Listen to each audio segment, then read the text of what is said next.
Giving your child negative feedback can come at a cost. Negative feedback can hurt their self-esteem. Even worse, it can harm their self-concept.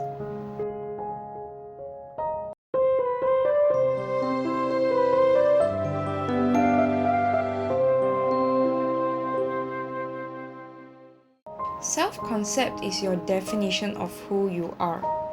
It is what you believe of yourself.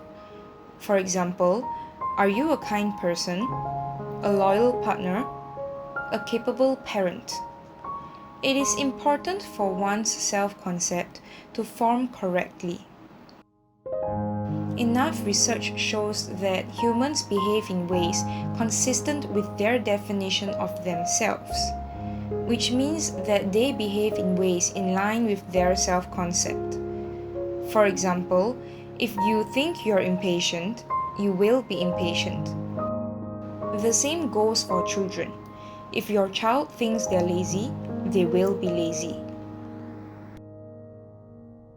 In parent coaching, we often see parents who do love their children a lot. But these same parents also fear that their children will become lazy, selfish, unkind, dishonest, and many more.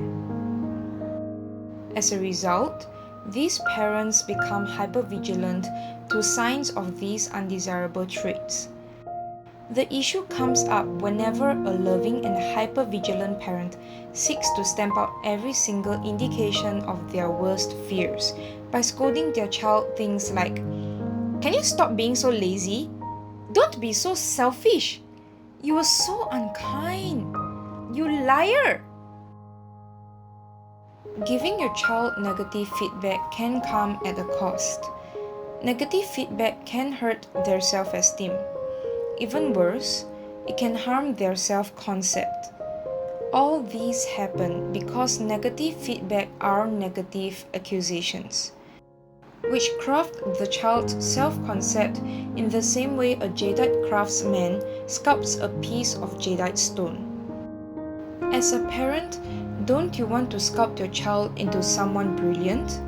You don't want to sculpt your child into the shape of your worst fears, right?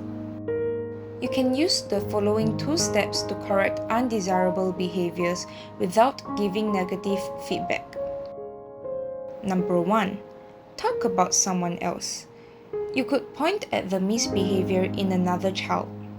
This child can be any child in the street or in a show. Talk about that child. You could say something like, "Ooh, look at him. He spends so much time watching TV. He's such an indisciplined boy. No wonder his mama is always angry with him. No wonder his grades are so poor." Of course, please don't say such things in front of that said person. There is no sense in hurting someone else's feelings. Number 2. Point out the behavior without accusing your child. For example, you could say something like, You spent 1 hour watching YouTube? That's not like you at all. I know you're more disciplined than this. What happened, sweetie?" When you point out the behavior without accusing the child understands that their behavior is not desirable.